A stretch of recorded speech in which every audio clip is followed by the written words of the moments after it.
What's up guys, today I'm going to be installing a Stage 3 6-puck clutch on my 2002 Honda Civic.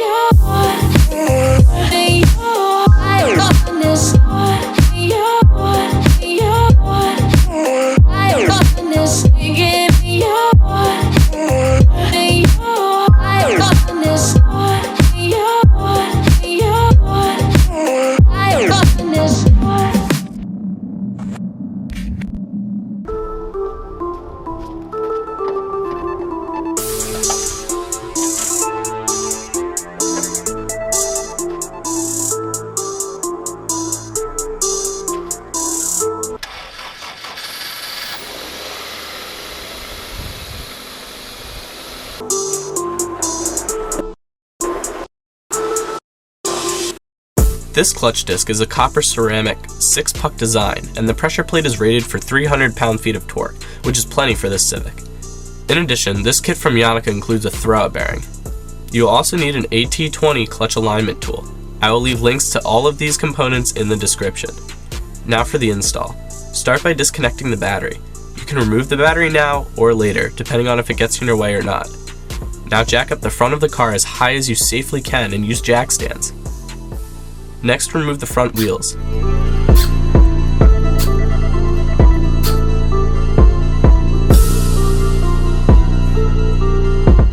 Now remove your airbox, or in my case, the aftermarket intake. This will give you more room to work.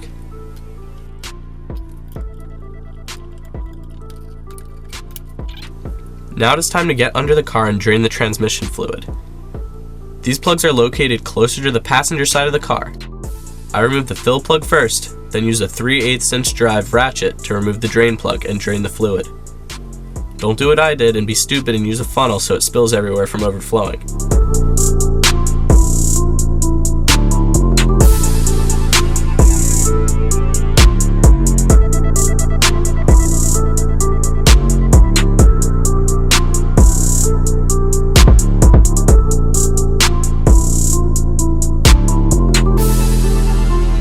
After the mess of draining the fluid is cleaned up, start removing the axles from your car.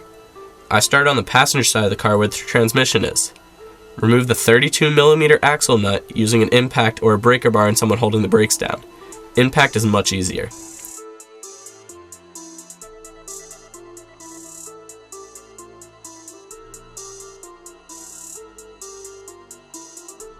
After the nut is off, get under the rotor where you'll see a castle nut. Bend the cotter pin so it fits through the hole and pull it out. Then remove the castle nut.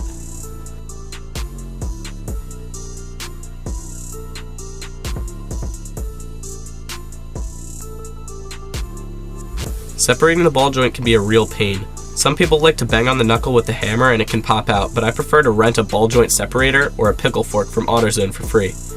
Jam it under the rubber part of the ball joint and smash the end with a hammer hard until it separates. This method works a lot better, but it could rip the boot. In my case, I was fine.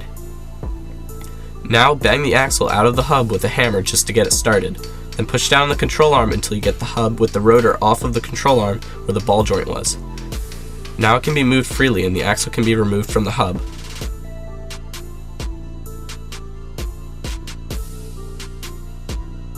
Now pull it out of the transmission. Do not grab the axle itself when you do this.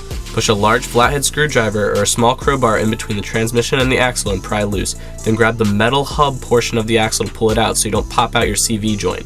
Repeat this on the driver's side, which has a longer axle, and you won't mix them up. Here are the axles side by side after removal. So these are both the axles removed. Passenger side and driver's side is the longer one. When pulling these out, what I like to do is, as you saw, hammer in this tiny crowbar that I actually got at the dollar store for $1, and then I just hammer that in right in here and then just pry it out. And that works pretty well. What you don't want to do, you want to avoid pulling on this shaft because that will pull out the little thing in there on either of those. So don't pull on the shaft, pull on the part itself. And as long as you do that, you'll be fine. Now you can get up from under your car and remove the bolts holding on the starter. Don't disassemble the starter like I did first. Also disconnect the wires connecting to the starter. Then remove the starter, and don't have it fall apart on you like I did. Now you can remove the clutch slave cylinder with the 2 bolts and pull it out from the transmission fork. Disconnect the hydraulic lines for the slave so nothing is attached to the transmission. Now is a good time to remove any wires or lines that have mounts attaching them to the transmission. Disconnect any sensors you see that could interfere with the transmission being removed.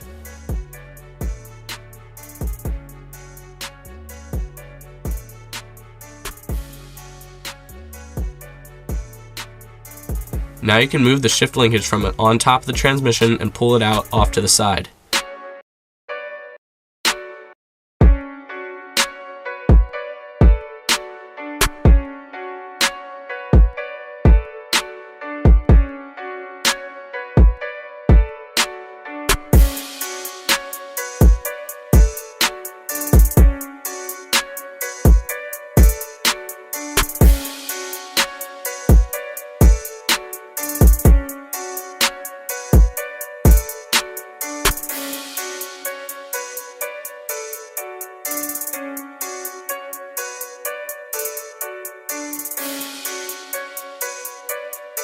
Now there are 3 mounts I remove.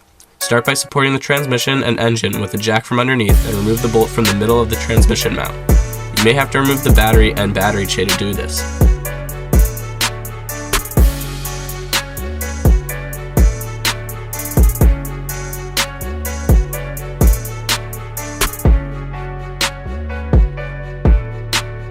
Then remove the bolts holding the mounting bracket to the transmission.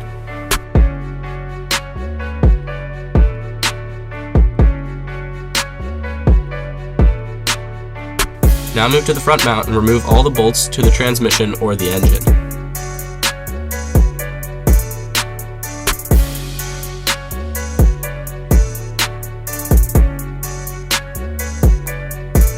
Finally move to the back mount for the transmission. There are 3 bolts you can remove which are easy to see from the driver's side, and remove all other bolts attaching the transmission to something from underneath. Now there are 5 bell housing bolts. You should have removed 1 by the back transmission mount, so there are only 4 more. 1 is under the sleeve and hard to find, but get all of them out. Now remove the bolts holding on the black flywheel cover. Now you can pull the transmission from the engine. Just make sure the transmission is supported by a jack. This takes some force.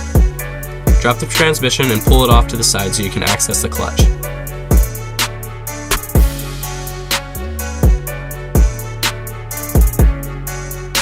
Remove the bolts holding on the pressure plate, then remove the pressure plate and the clutch disc. This is a Chucky Beat production.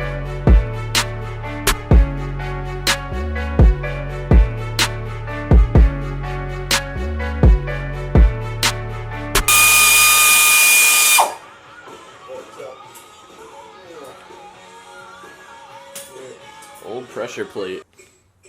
Nice. It's actually not. It's glazed over though. See that? Look at that. As you can see, this clutch is glazed over, which is why it needs to be replaced.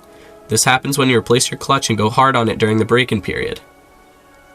Now is your choice to do something with the flywheel or not. You can remove the bolts holding on the flywheel and remove the flywheel as well, popping out the old pilot bearing and replacing it with the new one.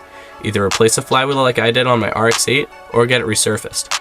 Pep Boys will resurface your flywheel for $35, so bring it over to your local Pep Boys and get it resurfaced for a nice clean surface to bind your new clutch disc with. You can also do it at home if your flywheel is in pretty good shape like mine. I wet sanded it and clean it with a towel, although this is not recommended. Now stick your clutch alignment tool inside of your clutch disc and the pressure plate over top. Make sure the spring section of the clutch disc is inside of the pressure plate, otherwise it won't mate with the flywheel. Now bolt on your pressure plate to your flywheel.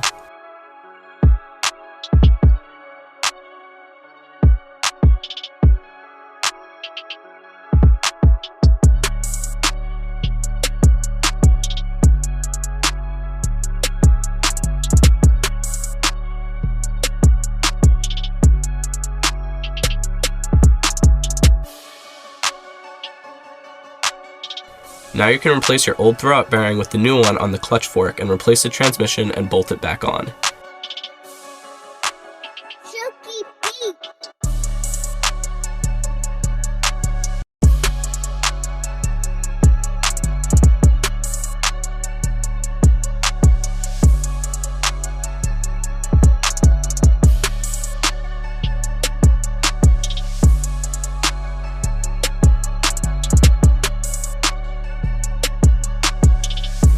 Lining up the transmission is very difficult. It helps to use a transmission jack and just keep working at it until the splines on the input shaft line up with your clutch disc. Now put everything back together in the reverse order that you removed it, and you're good to go. So the hardest part of this entire install is aligning the transmission input shaft, the splines, to the clutch on the engine. And the easiest way to do this is, I think, what I'm doing. So, jack under the engine, jack under the transmission, and then on this side, jammed a couple blocks of wood under there so that it's perfectly aligned with the engine. It takes a lot of adjusting. Now, what you do is you take a large crowbar, wedge it up against the side of the frame right here, and on the transmission, you just push and you wiggle that around with your hands until it gets lined up, and then do that for a little bit. You might get lucky the first try like I did with my RX-8, but if not, go in here, put in a screwdriver into the gap between your engine and your transmission. There's a little flywheel teeth on the flywheel. You just push that down with the, rotate the engine and the clutch a little bit to try to line up the splines.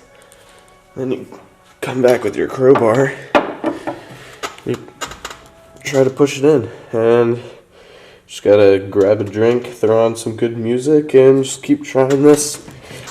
It's gonna take a couple hours probably to get it right, but it's just what it takes. So hopefully you get lucky on the first couple of tries and it goes in, but I've been working at this for probably around 4 hours and it's still not in yet, but it will eventually. Haha, let's go.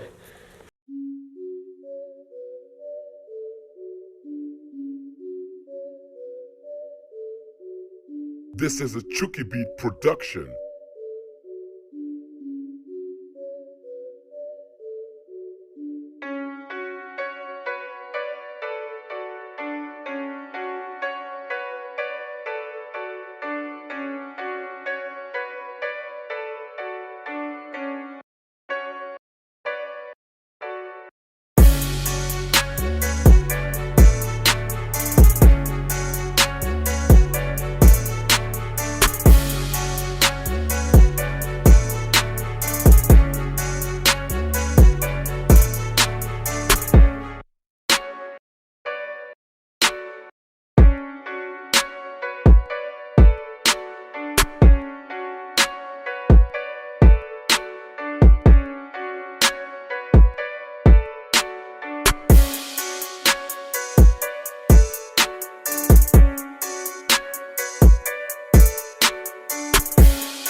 you have to break in the new clutch, and the best way to do this is by normal stop-and-go driving for around 300 to 500 miles.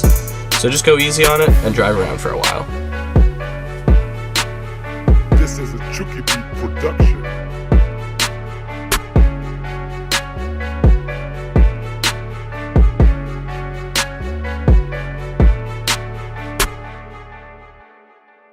Alright guys, so I just finished installing the Stage 3 clutch on the Civic.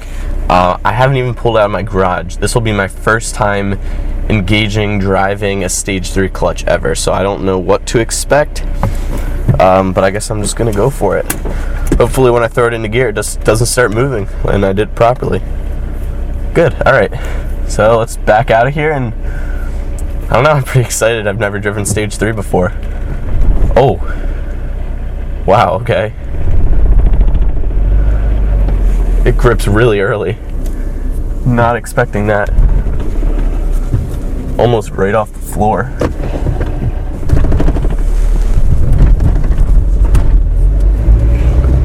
Yeah, there's a lot of clutch chatter, which I was sort of expecting.